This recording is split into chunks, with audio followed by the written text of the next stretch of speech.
এই কেকের first bite Arnab দা। ওইভাবে চালালে কেন? ওই গাছটা ভেঙে আমার বুকের মধ্যে লাগলো তো।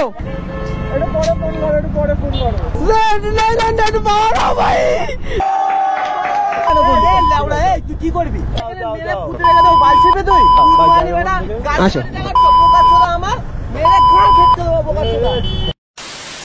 High, welcome back to my channel adventure with Arnab এবং তোমাদের সবাইকে স্বাগত জানাচ্ছি আরো একটা নতুন ব্লগে। তো আজকের ভিডিও হতে চলেছে কিন্তু একদম অন্যরকমের, বিকজ আজ আমরা যাচ্ছি একটা নতুন বাইক কিনতে। বেসিক্যালি আজকে আমার ভাই প্রলয় ও আজকে গাড়ি কিনতে চলেছে। তো এখন আমি চলে এসেছি কিন্তু বালিতে। এখান থেকে আমরা যাবো হচ্ছে কাওয়াসাকি শোরুমে। তো আমি আসছি আজকে বাইক করে, এটা হচ্ছে বাইক। এখন আমি এই বাইক নিয়ে যাবো হচ্ছে শোরুমে। ওদিক থেকে আমার ভাইরা যাচ্ছে গাড়ি করে, ওরা ডাইরেক্ট ঢুকবে শোরুমে, আর আমি যাচ্ছি একা এখান থেকে বাইক নিয়ে। আজকে আমরা কি গাড়ি নিচ্ছি সমস্ত কিছু তোমাদেরকে দেখাবো। সো চলো যাওয়া যাক। আমার ঠিক উপর থেকে যাচ্ছে মেট্রো, আর আমরা উঠে গেছি কিন্তু আচার্য জগদীশ চন্দ্র বসু রোডে। কলকাতার রাস্তা যেরকম জ্যাম, সেই জ্যাম পার করে আমাদেরকে যেতে হবে আমাদের শোরুমে। কভার হয়ে যাবে মোটামুটি এই 12 কিলোমিটার পার করতে করতে, প্রচুর ঝামেলা ঝঞ্ঝাট পার করতে হবে। তো সবার প্রথম এখন আমরা আগে গিয়ে পৌঁছাই এই জ্যামটাকে পার করে আমাদের শোরুমে। তো কেমন লাগছে এই বাইকটা ভাই? এখন বেসিক্যালি আমি এখন চালাচ্ছি SP 125, পুরো একদম ফুললি মডিফাইড করা সেরা বাইক, সেরা। তুমি কি বাইক চালাচ্ছ সেটা কখনোই ম্যাটার করে না, কে চালাচ্ছে সেটাই ম্যাটার করে। যেই বাইকই তোমার হাতে আসবে না কেন, সেই বাইকটাই যেন মনে হবে তোমার বাইক। তো রাইট নাও এখন আমরা চলে এসেছি কিন্তু স্মৃতির মোড়ে। এদিক থেকে বাদিকে চলে গেলে হচ্ছে দমদম, আর সোজা গেলে হচ্ছে স্প্ল্যানেড। 12 লাখ টাকার বাইক ভাই, আমাদের অকাতের বাইরে, বাট ও কিনছে। আমরা হাতের সামনে স্বপ্ন যেটা হয় না সেটাকে মানে ছুঁয়ে দেখতে পারবো, এটাই সব থেকে ভালো লাগা, এটাই আমাদেরকে অ্যাকচুয়ালি এক্সাইটেড করছে। তো রাইট নাও এখন আমরা চলে এসেছি কিন্তু শ্যামবাজার। তো এখান থেকে আমাদেরকে সোজা যেতে হবে, সোজা যেতে হবে। গালাগালি দিল। তো ঘড়ির কাটায় এখন টাইম হয়ে গেছে দুপুর 2:07, আর আমরা যাচ্ছি এখন আমাদের বাইকটা ডেলিভারির জন্য। তো এখন আমরা চলে এসেছি কিন্তু হেমন্ত সেতুতে। তো এটাকে পার করে আমরা যাচ্ছি সামনের দিকে। আই থিঙ্ক আমার বাদিকে ঠিক এটা হচ্ছে টালা। তো এখন কিন্তু আমরা অলমোস্ট চলে এসেছি কিন্তু স্পিড কাওয়াসাকি শোরুমের পুরো একদম কাছাকাছি। এখান থেকে বাকি রয়েছে আর মাত্র 2 কিলোমিটার দূরে। তো অলরাইট গাইজ, এখন আমরা চলে এসেছি কিন্তু একদম শিয়ালদাতে। আমার ঠিক বাদিকে রয়েছে শিয়ালদা স্টেশন। কলকাতা কার ভালো লাগে আমি জানি না, মানে বিভৎস বিরক্তিকর লাগে সবটা সময়ের জন্য। আমি কলকাতায় কোনোদিন গাড়ি নিয়ে আসতেই চাই না এই একটা কারণের জন্য।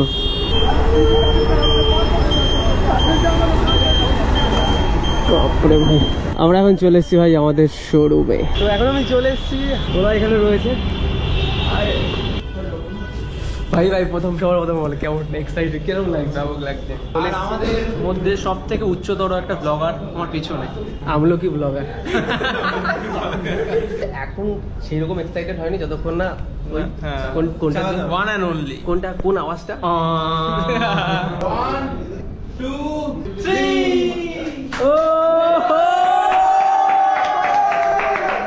কংগ্রাচুলেশন প্রাইজ আওয়াজ। এই কেকের ফার্স্ট বাইট অর্ণব দা। আরে না না না, দাঁড়াও। আরে বাপ রে, শাবাশ শাবাশ। এই মেন দুজন ইনফ্লুয়েন্স করার পিছনে।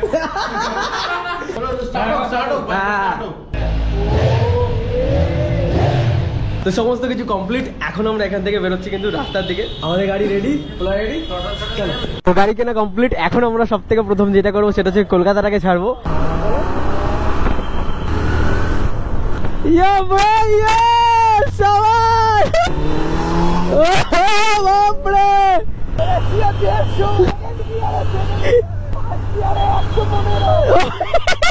এখন আমরা চলে এসেছি সায়েন্স সিটির এখানে। আমার ঠিক বাদিকে দেখছো ITC রয়্যাল বেঙ্গল। তো আমরা কলকাতাটাকে কোনো মতে ছাড়লেই আছি, বিরক্তিকর একটা জায়গা, বাট এই কলকাতার মধ্যে কিন্তু সুপার বাইকটা দেখতে ভাই ও অসাধারণ লাগছে। বাইক কেনা কমপ্লিট, আর এখন আমরা আছি কিন্তু পুরো একদম এয়ারপোর্টের কাছে। তো এখন দুপুর হয়ে গেছে, এখন কিছু আমাদের খাওয়া দাওয়া করবো। তো এখন আমরা একটা রেস্টুরেন্টে এসেছি, এখানে কিছু খাওয়া দাওয়া করবো, দিন তারপরে আস্তে আস্তে আমরা বাড়ি থেকে যাবো। ভাই এখন সবাই জাস্ট আজকে গাড়ি কেনা হলো, তো যেই কারণে এক্সস্টের সাউন্ডটা একটুখানি কম আসবে, বাট যেদিন চেঞ্জ হবে সেদিনও তোমাদের সাথে শেয়ার হবে। This is called এখন আমরা চলে এসেছি একদম মধ্যমগ্রাম দোলতলাতে। তো এটা বার করে আমরা বারাসাত যাবো। আজকের দিনটা জাস্ট একদম আমাদের ডে 1। আজকে বেশি আমরা কিছু করবো না, পরে একদিন হবে। এই গাড়িতে কিন্তু একটা সিট বেল্ট দেওয়া উচিত, মেয়েটার থেকে আগে ছেলেটা দেখাচ্ছে। তো এখন আমরা চলে এসেছি বারাসাতে। সাউন্ডটা কানে লাগে না, বুকে লাগে, বুকে। সাইড আসো, খোলো ওটা। ওইভাবে চালালে কেন? কিভাবে চালালো মানে গাড়িটার কাজটা দেখেছো? বুকের মধ্যে কাজটা যে ফাটলো, কিভাবে চালালো? ওভারটেকটা কেন করো না? কেন ডিপার মানে তোমার একটা জায়গা ছিল ওই সাইড থেকে, ওই পাশে একটা হাত জায়গা ছিল। আমি আমার লেনে বা সাইডে কোন সাইডে হাঁটবো আমি? কোন সাইডে? আমার কাছে ভিডিও আছে তো, দেখে নিচ্ছি আমি বাকিটা। WB06L871222। তুমি যে রাইট সাইডে গিয়ে ওভারটেকটা করছিলে, এখানে ওভারটেক করা যায় এই রাস্তায়? আমি ডিপার মারছিলাম, তোমরা তো রাইট সাইড থেকে যাচ্ছ। আমার কাছে এক হাত জায়গা নেই, আমার কাছে হ্যাঁ জায়গা ছিল। ওই গাছটা ভেঙে আমার বুকের মধ্যে লাগলো তো? লাগেনি তো?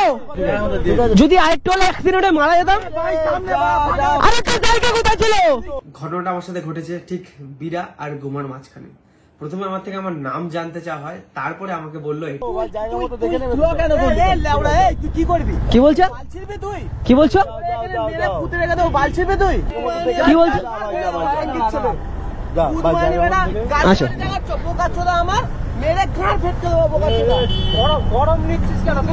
আমি কিন্তু গরম দিইনি।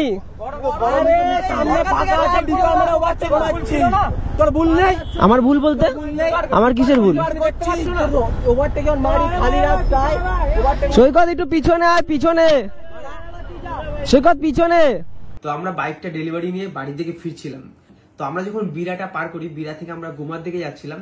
তো আমরা ছিলাম হচ্ছে NH35, মানে যেটাকে যশোর রোড বলে। তো যশোর রোড ওই জায়গাটায়, মানে ওই জায়গাটা বলতে কি বারাসাত থেকে একদম বনগাঁ অব্দি পুরো একদম ন্যারো ওয়ান ওয়ে বলতে পারো। তো আমরা বিরা থেকে ঠিক গুমার দিকে যাচ্ছিলাম। তো ওই জায়গাটায় ওখানটায় একদমই রাস্তাটা সরু ছিল, আর আমি যে পাশ থেকে যাচ্ছিলাম সেই পাশটা ছিল একদম ক্লিয়ার, মানে একদম ফাঁকা ছিল। তো আমি নর্মালি যাচ্ছি, আর আমার ঠিক অপোজিট সাইডটা পুরো একদম লাইন জ্যাম ছিল বলতে পারো। তো এই যে গাড়িটা ছিল না, এই গাড়িটা ওই জ্যামের মধ্যে থেকে হঠাৎ করে প্রায় অলমোস্ট 80 থেকে 90 কিলোমিটার স্পিডে আমার লেনে চলে আসে, মানে ওরা রং সাইডে চলে আসে। তো রং সাইডে চলে আসার পর আমি একদম রীতিমতো থতমত খেয়ে গেছি, কারণ একদম আমার থেকে সামান্য কিছু ডিস্টেন্স আর ওই স্পিডে আমার দিকে আসছিল।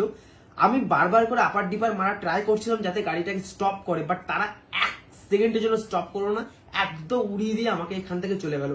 সিরিয়াস বলছি, আমার যে পাশের যে আয়নাটা, আমার ডান দিকের যে মিররটা ছিল, ওই মিররটায় ওদের গাড়ির মিররটা জাস্ট টাচ করলো, আমার মিররটা ভেঙে পুরো আমার এই হাতের মধ্যে এসে লাগার সাথে সাথে আমার এখান থেকে রক্ত বেরোনো শুরু করে। আমি এইটা তো সামান্য একটা ঘটনা, আমি বুঝতে পারলাম না ওই টাচটা যদি মিররের সাথে না হয় আমার হ্যান্ডেলের সাথে লাগতো, আমি স্পট সেখানেই শেষ হয়ে যেতাম।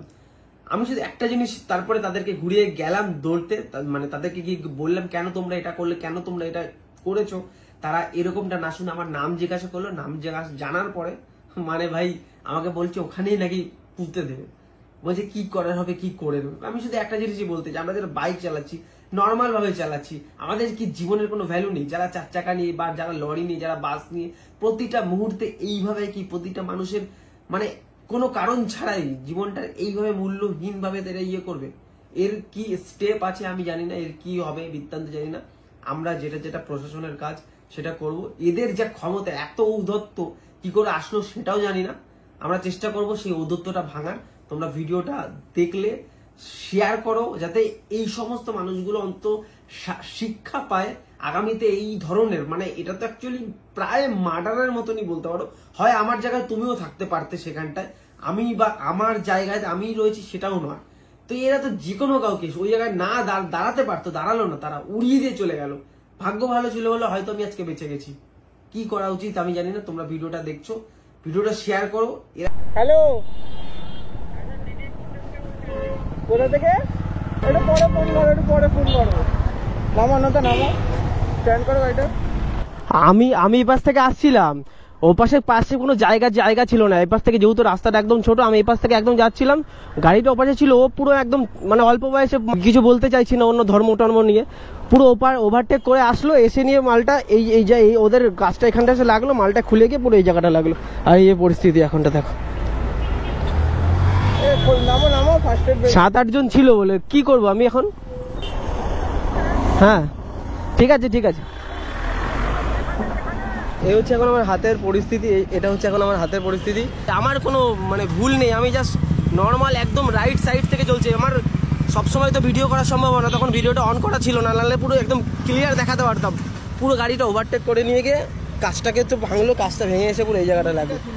আর ওই একটুখানি যদি হতো, আর একটুখানি বড় সড়ো একটা অ্যাক্সিডেন্টের মধ্যে পড়ে যেতাম। জানি না, এখন গাড়ির নাম্বারটা করা আছে, তোমরা কিছুটা একটুখানি হেল্প করো, তোমরা কিছুটা একটুখানি ব্যবস্থা করো, বাদ বাকিটা আমি থানা পুলিশে দেখছি ব্যবস্থা কি করা যায়। তোমরা ভিডিওটা দেখলে, ভিডিওটা ওখানে হওয়ার পরে, ওই ঘটনাটা ঘটার পরে আর কোনো ভিডিও করার মানসিকতা ছিল না, আমরা বাড়িতে ডাইরেক্ট চলে এসেছি। আর যেহেতু আজকে আমাদের মানে গাড়ির ডেলিভারি ছিল, আমরা একটা আনন্দের মধ্যে ছিলাম, তো সেই হিসাবে আমরা আর কোনো ঝামেলায় জড়াতে চাইনি। যে কারণে প্রলয় সৈকত ওরা সঙ্গে সঙ্গে ওখানে স্পটে চলে এসেছিল। আমি যখনই বলেছি তোরা আয়, ওরা আমাদের ফোন শুনে সঙ্গে সঙ্গে গাড়ি নিয়ে বেরিয়ে গেছে। ও নাম্বার প্লেটটা অবশ্যই রেখে দিয়েছি, তো আমরাও ঝামেলার মধ্যে জড়াতে যাইনি। যেহেতু আমি প্রলয় যেতে চাইছিল বারবার করে, চলো গিয়ে ওদের ধরবো, বাট আমি বলেছি ফাল, আজকে নতুন গাড়ি নিয়েছি, দরকার নেই মাথা গরম করার। তো আমরা চলে এসেছি বাড়িতে। তো এখানে এসে এখন আমরা ভিডিওটা বানাচ্ছি। এখানে ভিডিও শেষ, কিছুই আর বলার নেই, পুরো মানসিকতা নষ্ট। যাই হোক, তোমরা আজকে আমাদের নতুন গাড়ি এসে প্রলয়কে আমরা অবশ্যই কংগ্রাচুলেশন জানাই, বাট মুড একদম খারাপ। দেখা হবে পরের ভিডিওতে নতুন মুড নিয়ে, দারুণ কিছু প্ল্যান হচ্ছে আমাদের। প্রলয় তো 900 চলে এসছে, সুপার বাইক এসছে, সাথে আমাদেরও নতুন কিছু একটা বাইক আসছে আমাদের ফ্যামিলিতে। তারপরে দুটো বাইক নিয়ে হবে রাইট প্ল্যান কিছু, বাট তার আগে কি করা উচিত এদেরকে তোমরা অবশ্যই কমেন্ট করো এবং ভিডিওটাকে অবশ্যই শেয়ার করো। দেখা হচ্ছে পরের ভিডিওতে।